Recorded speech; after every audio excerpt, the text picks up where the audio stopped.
welcome to another video. So I am here with my awesome guide dog Zeke. Of course, he's not in harness right now, but he does have his collar on. And I would like to talk to you guys about my experience with Guiding Eyes for the Blind. Hey Zeke, look at that. What is that? I hope you guys can see him well. He's looking at me because he's like, what are you doing? But it's fine if he looks at me. Because he's curious, he wants to know what's going on. So, he's settling because he knows I'm not talking to him.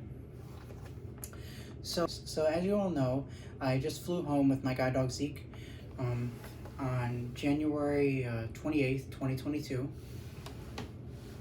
We flew back from New York to Illinois. Him getting acclimated here, he get acclimated really fast. He was a champ at it. I thought he was gonna be nervous because some dogs are like slow and like they take time to get comfortable with people. But he got so comfortable with people. He's so kind. He's so gentle.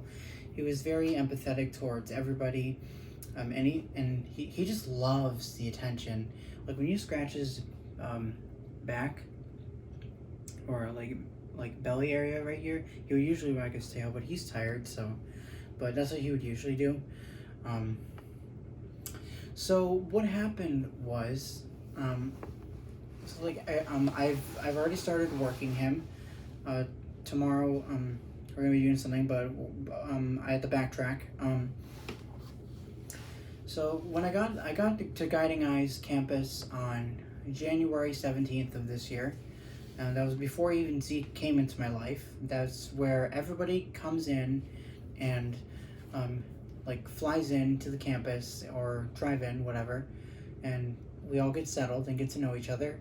And then on Tuesday, the journey begins, where they get to bring our matched dogs, and we get to bond with them in our dorms together. And when Zeke came in my room, and when my trainer brought him in to my dorm, and she had me play with him and him and I get to know each other, he was just so loving and affectionate. And he's really like, he came out of his shell really fast, which I thought was awesome. And it kind of reminds me of me a little. He's very he loves other people. He kissed me a ton of times. He's a big licker. He also loves to get belly rubs, and as you all saw from the videos I've posted. And his working style overall throughout all the training was nothing but just very not too fast, not too slow. It was just right. They do have two potential matches. They used to do very strict pre-matching, but they don't anymore. So they already pre-picked the dogs for you. Sorry, I'm trying to make sure he doesn't hit the tripod because his left/right paw is near one of the legs of the tripod where my phone is on. So he was, he was just about my speed. And you guys have probably seen with using my cane for quite some time now that I'm a pretty fast walker. And when they approved me, they said I would have been acclimated with a guide dog in like a week or so, because I'm about the average pace as their dogs, and the dogs that they train. And at first, I made so many great friends. I made 3 new friends, especially one really good friend.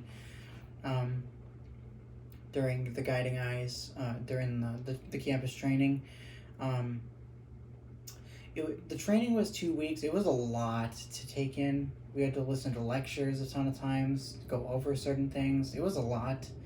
We went to places, not just Yorktown Heights, New York, which is where the campus is. We also went to Mount Kisco, New York, which is about 15 minutes away. White Plains, New York, also about 15 minutes away, and also 20 minutes away from Greenwich, Connecticut. So I was very close to I was on the East Coast. So that was pretty cool. And Illinois is in the Midwest. So they generally do 4 weeks, but because of COVID, that's why it's 2 weeks. 2 weeks, twice a month. Which I got a lot out of those 2 weeks. And I'm glad I did not do the home training because I feel like it would be really distracting with my average life. And doing the campus training, I wanted to travel so bad. I wanted to go on another airplane ride. I wanted to do it all. And it was a lot. I had to pack a lot, quite a bit of things, just a week full of stuff for me, personal items and things like that. And it was a successful trip flying there, and I will be showing you guys the landing and the taking off part of the plane, and from taxiing from the Jetwayer gate at the airport. I didn't film the whole flight. I just did takeoff and landing. Just kind of did both because I was tired, I was exhausted. We got up early in the morning to go back to the airport. It was originally supposed to end on January 29th, but due to inclement weather in New York, a snow blizzard, we had to be switched to our flight. We tried to switch the emissions, switched us to flights the day before, which was great. And so I got back home safe, so that way none of us are stranded there, since none of us live there, no family we have is there. So, yeah. And flying back with him was great too. And my trainer was awesome. Also, the other clients, the other clients or students with me that were in the class were also awesome. I made really good friends. They were much older than me. I was the youngest student in the class, and I was the only student that was a first-time guide dog user. It was about 4 students, which is quite small. You get one-on-one attention. We had one trainer for 2 of us. So mine and my person with my trainer, and then the other 2 with the other trainer. So that's how it was. That's how it is with COVID right now. But generally, from what I've heard from my other guide dog user friends, she told me that it would be 11 to 12 students going on campus pre-COVID, receiving dogs 4 weeks every month of the year, which it's crazy to me. I got a lot of one-on-one attention. It was really nice. I got a better idea of how the campus was laid out. They said it's very chaotic because there's so many dogs around. There's so much training going on. Sorry, I gotta stretch my legs. I'm near my desk and my tripod and ring light are near me. So yeah, that was my GDMI that interviewed me on the home interview. You guys remember that back in November 2020 when I started YouTube and on this channel and started the process of receiving him. She said, before you know it, it'll be here. And it was a ton of months of frustration, a ton of months of waiting, so much stuff up in the air because of the pandemic and all that stuff. It was so frustrating. But she was right. Before we knew it, it got here. And there's been times I was so impatient too. Because, I wanted the confidence. I just wanted to be done with the cane and get a guide dog. Because I worked so hard. And I know I've said this many times before in the past, with my years of orientation and mobility lessons throughout my special education schooling and my vision program, that I've got all my schooling in and all the special services I've received. If it wasn't for my amazing O&M teachers, I wouldn't receive the special services I would have get if I was in a mainstream schooling. I mean, it was in a public school, but we had special classrooms. I think it's very, my trainer, just arrived here in, yesterday in the Chicago area, and she's, doing some rounds with me. Yesterday we went to my barber shop with him. He did really well. We just did the library earlier this afternoon, and he did really well. I also showed her the transition center, or the type of the transition program space that we're in, the stuff I've worked on him. So, I got right into it. The weekend that we got home, that Monday, January 31st, was when I wanted to go back to school. I wanted to start up stuff with him because it gave us enough time on the weekend to just chill out, relax, settle down. So yeah, it was worth it. I'm a very active. I wanted to start being active, and I also taught him the library, the library, and what else? The barber shop. Even before she came, I used my cane. I put him in a heel position. We walked all the way there so that I tell him like I have him identify certain stuff. So, and he's done awesome. He's doing great. I love Zeke. He's awesome. He's a great worker, and he's also a really great companion and best friend. I just love him. He's such a blessing to my life, and I love his name. It's Hebrew for the full name Ezekiel, or Zeke is a nickname.